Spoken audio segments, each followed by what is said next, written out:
नमस्कार दोस्तों, मेरा नाम है भालचंद्र। ब्रह्मांड सिद्धाश्रम में आप सभी का स्वागत है। आज के इस वीडियो में हम चर्चा करेंगे मघा नक्षत्र की जो स्त्री होती है उनका संपूर्ण व्यक्तित्व किस प्रकार का होता है, मतलब उनका स्वभाव किस प्रकार का होता है, जीवन के प्रति उनकी दृष्टि किस प्रकार की होती है, उनका संपूर्ण व्यक्तित्व किस प्रकार का होता है, सभी के बारे में चर्चा इस वीडियो में हम करने वाले हैं। अपना जो चैनल है ब्रह्मांड सिद्धाश्रम, इस चैनल पर अश्विनी नक्षत्र से लेकर रेवती नक्षत्र तक जो सभी 27 नक्षत्र है, इन सभी 27 नक्षत्रों का जो स्त्री वर्ग होता है उनका नेचर किस प्रकार का होता है, उसके संदर्भ में वीडियो अपलोड हो रहे हैं, आप उसका आनंद जरूर लीजिए। तो आज के इस वीडियो में हम चर्चा करेंगे मघा नक्षत्र की जो स्त्री होती है उनका नेचर, इनका स्वभाव या फिर उनका संपूर्ण व्यक्तित्व किस प्रकार का होता है। पहले तो हम ये देखेंगे कि मघा नक्षत्र कहाँ पर आता है। ये जो मघा नक्षत्र है, इस मघा नक्षत्र के जो चारों चरण हैं, यह चारों चरण सिंह राशि में आते हैं और इस नक्षत्र की जो देवता है वो पितर है, मतलब जो व्यक्ति गुजर चुके हैं उनकी जो आत्माएं होती है जिसमें हम पितर कहते हैं, तो इस नक्षत्र की देवता है वो पितर है। उसी प्रकार इस नक्षत्र का जो स्वामी है वो केतु है।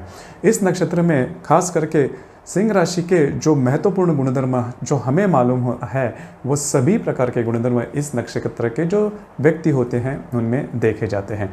इनमें साहस देखा जाता है जो कि बहुत ही महत्वपूर्ण बात है सिंह राशि के लिए।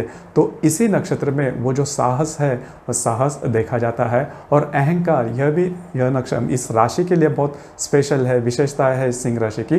तो वो जो अहंकार का जो नेचर है वो नेचर या फिर स्वभाव भी इस नक्षत्र में देखा जाता है। स्वतंत्र प्रेमी रहते हैं, अपने ही हिसाब से आगे चलने वाले होते हैं, किसी की नहीं मानेंगे। अगर इनको कोई भी बात अगर जचती है या फिर तो इनकी डिसीजन पावर भी काफ़ी अच्छी देखी जाती है। स्वावलंबित होते हैं, मतलब किसी से भी ये कभी मदद नहीं मांगेंगे, खुद के बलबूते पर यह जो व्यक्ति होते हैं वह आगे बढ़ते हैं और उसके लिए जो निर्भयता होती है वो निर्भयता भी इस नक्षत्र में काफ़ी देखी जाती है।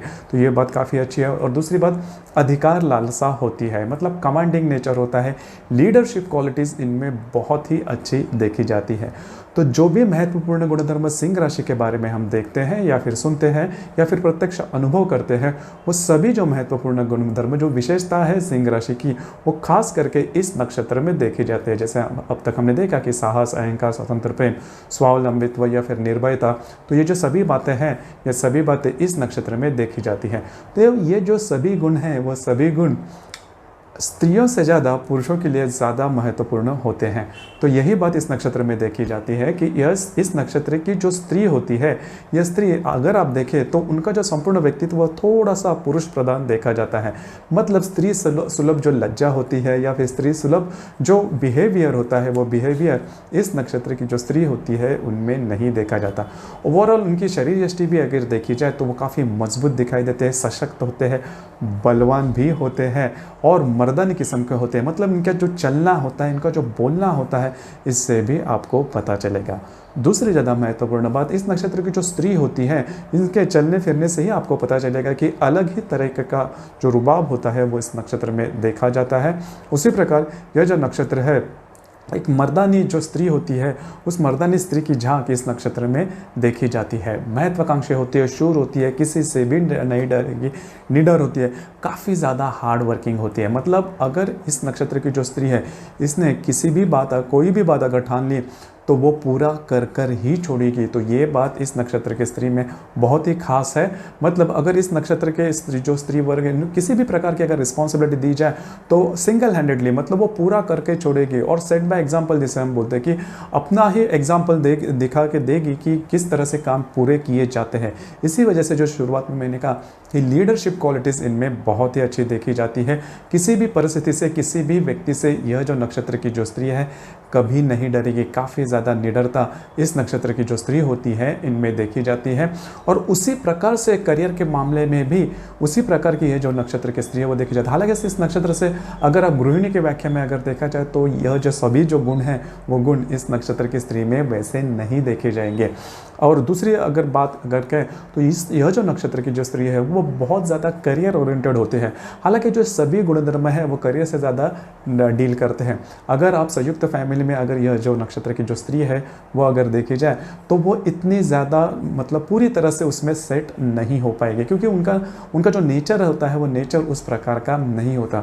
इसी वजह से इस नक्षत्र की स्त्री के बारे में कुछ गलतफहमियां भी देखी जाती है, जो कि हालांकि अगर इस नक्षत्र की स्त्री की जो विशेषताएं हैं वो अगर आप समझ लो और उनके जो पॉजिटिव एस्पेक्ट्स है उससे अगर आप डील कर लो, वो अगर अच्छी तरह से आप समझ लो तो इस नक्षत्र की स्त्री से आपको डील करना बहुत ही सहज हो जाएगा। तो हम बात कर रहे थे करियर के बारे में, तो ये जो सभी जो गुण हैं वो करियर के लिए बहुत ही ज़्यादा महत्वपूर्ण होते हैं। इसी वजह से इस नक्षत्र की जो स्त्री होती है वो सिविल सर्विसेज में बहुत ही ज़्यादा देखी जाती है, और ऊंचे ओहदे के जो काम है, जो नौकरी है, जो सर्विसेज है वो उसमें देखी जाती है। एडमिनिस्ट्रेशन क्वालिटीज़ बहुत ही अच्छी देखी जाती है। अगर प्राइवेट सेक्टर्स हो तो उसमें भी जो मैनेजर की जो होता है या मैनेजर से ऊपर की जो पोस्ट होती है वो काफ़ी अच्छे तरीके से इस नक्षत्र की जो स्त्री है वो संभाल सकती है।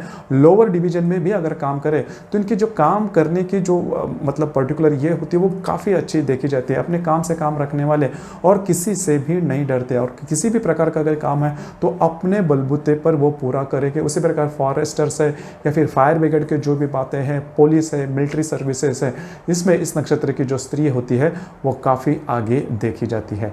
खास करके इस नक्षत्र में अगर रवि है, देखिए ये प्रश्न जो है वो काफ़ी दफ़ा पूछा जाता है कि सरकारी नौकरी मिलेगी कि नहीं। तो अगर इस नक्षत्र में अगर रवि है, किसी का भी, वो अगर पुरुष है या फिर स्त्री है, तो किसी का भी इस नक्षत्र में अगर रवि है तो वो 100% उन्हें सरकारी नौकरी मिलती ही है या फिर उनके लिए वो अपॉर्चुनिटी आती है। तो ये बात बहुत ही, इसी से आपको पता चलेगा कि सिंह राशि के जो महत्वपूर्ण गुणधर्म मैं आपको पहले से बता रहा हूँ इस नक्षत्र में, तो यह भी इसका एक महत्वपूर्ण गुणधर्म है कि अगर रवि इस नक्षत्र में है तो आपको सरकारी नौकरी मिलेगी ही। तो ये बात बहुत ही अलग है और ख़ास भी है। दूसरी ज़्यादा महत्वपूर्ण बात, अगर व्याधि के बारे में अगर देखा जाए तो इन्हें सभी प्रकार के उष्ण और तीव्रतम व्याधि होने के चांसेस बहुत ही ज़्यादा होते हैं, क्योंकि इनका नेचर भी उस प्रकार का होता है, इनकी सोच भी उस प्रकार की होती है, उनके एक्शन भी उसी प्रकार के देखे जाते हैं। उसी प्रकार से आंखों का जलना या फिर स्किन एलर्जी वगैरह काफ़ी ज़्यादा देखी जाती है। अर्धशिशि हम जैसे हम कहते हैं वो भी ज़्यादा देखे जाते हैं। कटना, छिलना, एक्सीडेंट प्रोन यह नक्षत्र है। मतलब इस नक्षत्र की जो स्त्री होती है या फिर पुरुष होते हैं, इनको कभी ना कभी स्टीचेस पड़ना, एक्सीडेंट होना, फ्रैक्चर होना, इस प्रकार के जो अपघात है, एक्सीडेंट है, वो देखे जाते हैं। उसी प्रकार उष्णता के संदर्भ एक दो बातें हैं इसको, इनमें पित्त प्रकृति जैसे हम कहते हैं वो इस नक्षत्र में देखी जाती है। खाने पीने के मामले में अगर वो सजग है तो इस नक्षत्र के जो स्त्री है या फिर पुरुष है इन्हें किसी भी प्रकार के प्रॉब्लम, कॉम्प्लिकेशंस नहीं आएंगे। दूसरी ज़्यादा महत्वपूर्ण बात, पित्त के ऊपर थोड़ा सा ध्यान देना, क्योंकि इनके जो सभी व्याधियाँ हैं वो उष्ण या फिर पित्त प्रकृति से होने वाली व्याधियाँ हैं।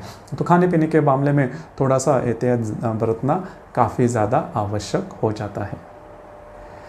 तो दोस्तों, ये था मघा नक्षत्र की जो स्त्री होती है उनका संपूर्ण व्यक्तित्व। आपका इसके संदर्भ में विचार क्या है, आपका अनुभव क्या है, नीचे कमेंट बॉक्स में ज़रूर कमेंट करना। और अपना जो चैनल है ब्रह्मांड सिद्धि एस्ट्रो, इसे भी लाइक, शेयर और सब्सक्राइब ज़रूर करना। धन्यवाद।